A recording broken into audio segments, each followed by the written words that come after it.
This is video on statics of coplanar non-concurrent forces. This is the second video, and in this video we are going to look at how to find resultant of non-concurrent forces. Now before we actually start, let's have a look at the overall study plan for statics. Statics has two parts: concurrent forces, non-concurrent forces. And in these concurrent forces, there are two parts again: finding resultant, equilibrium. And similarly, in non-concurrent forces also, there are two parts. One is equilibrium problems, another is finding resultant. In this video, we are going to look at statics, non-concurrent forces, finding resultant. Later videos are going to talk about equilibrium problems and their applications for beams, trusses, and frames. So let's get started, and the best way to start is by way of taking example. So let's say here is an example in which there is a system of coplanar forces. There are 5 of them. Their magnitudes are given and their location as well as direction is given. See, F1, F2, F3, F4 are either horizontal or vertical, and F5 is inclined. But you see, it starts from one end of the this grid square and goes to other end. So you see, angle of inclination is 45. So in other words, information about these forces is completely given. Now our objective is to find resultant of these 5 forces. So method suggested is like this. What you do is you sum up all the x components of forces, call it sigma fx. So what we'll have F1, and then we'll have x component of F5, F5 cos 45. And see, this F2, F3, F4 are vertical, so no horizontal component. So you just have 20, which is magnitude of F1, and F5 cos 45, that is 50 cos 45, and that comes to 55.35 kilonewton. Now you have sigma Fy, which will be summation of vertical forces. So see, F4 is up, so positive, F2, F3 negative, and F5 sin 45 is positive.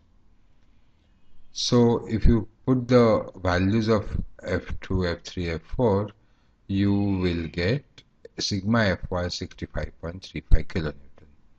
Now, once you have sigma Fx, sigma Fy, you can find resultant by sigma Fx square plus sigma Fy square under root, and its direction by sigma Fy upon sigma Fx, you take a ratio, that is tan theta, the angle of inclination, and theta comes to 49.74 degree. Now here is the important point.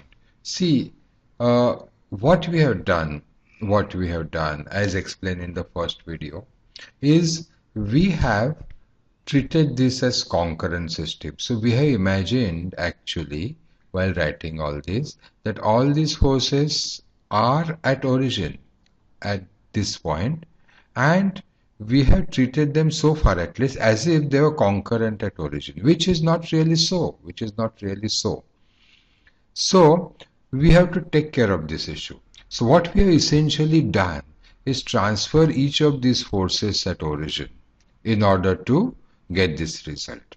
But while you transfer, as you are aware from the first video of this series, that any transfer of force creates a moment, and it is necessary for us to keep track of these moments.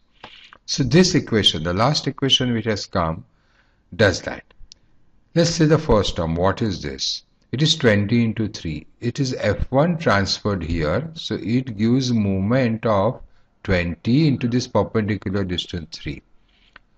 20 into 3, and the sense is clockwise, and with our convention we have taken clockwise as negative, so this is negative.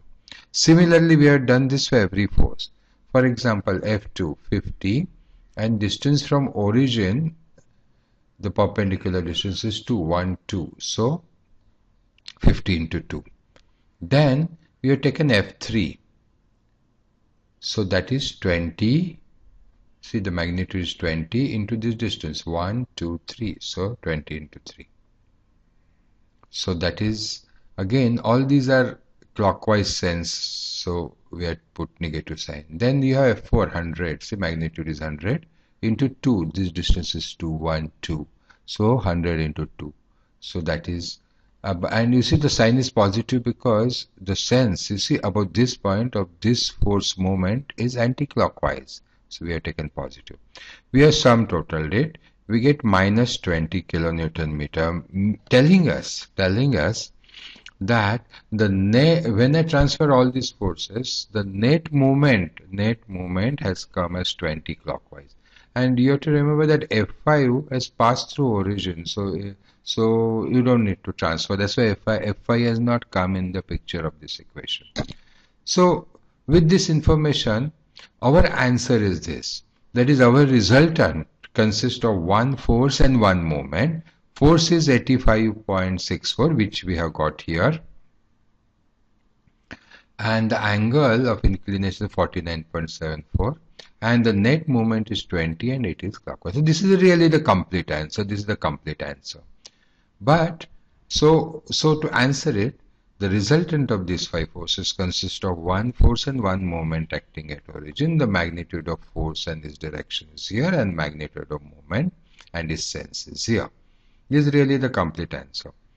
But more professional way of putting this answer is you find distance d by taking ratio of sigma m, that is 20, upon r, that is 0.23.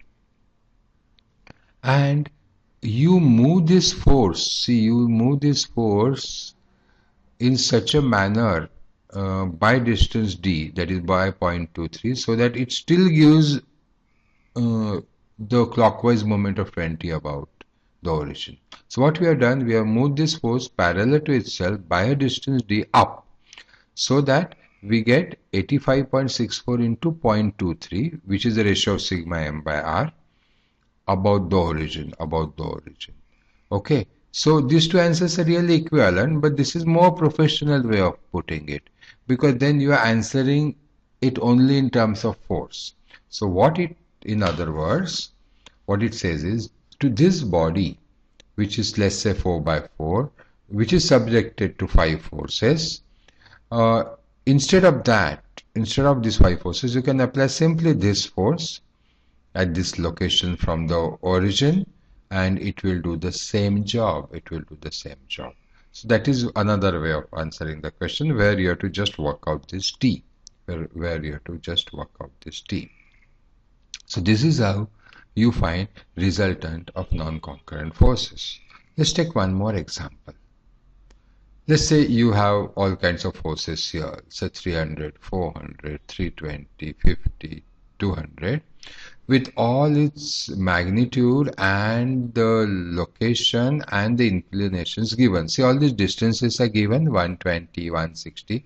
So it is possible to find these angles, like at what inclination is this 400, what inclination is 50, and what inclination is 200.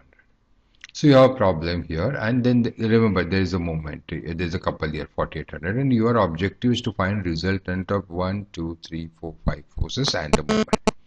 So see how we do it. First, we imagine that it has all brought it to origin, and then we simply do sigma fx. That is force by force. 400 cos 53.13. 53.13 will work out as this inclination. Then you have this 50 cos 36.87, both positive because x components come in positive direction. Then minus 320, this one. Then 200 cos 36.87. X component of 200 will be in the negative x direction, so minus. Sum it up, you get minus 200. Similarly, you do sigma fy. That is 400 sin 53.13. 50 sin 36.87, 300, this 300, and 200 sin 36.87. And you get 470, and then you find resultant, and you find this inclination. Great. Now you have to remember that the problem would have ended here if this was concurrent system, but this is not. And therefore, you have to find out what moments have been caused at origin due to all these transfers. And this is done in this equation. See, 320 into 120 is clear. 400, see 400, we have, see along the line you can easily extend the force. So we have taken 400 as if it is acting here. We have done 400 cos 53.13 and multiplied by perpendicular distance 120. There is another component 400 sine 53.13, but that vertical component passes through origin, so it doesn't give any moment, so we are not written in the equation. Then we have 50 cos 36.87, yes, into 120, and then this moment clockwise 4800 negative. We sum total it. It comes out to V0. Fine, no issue. So our result is here. This is the resultant. CB worked out here 510.78. This is the angle 66.95. Mind you that the force is in second quadrant for the simple reason that sigma fx is negative in this direction, sigma fy positive in this direction, in vertical direction. So naturally this has come in the second quadrant, and no moment, because moment comes out algebraically to 0. So this is a complete answer. Thank you.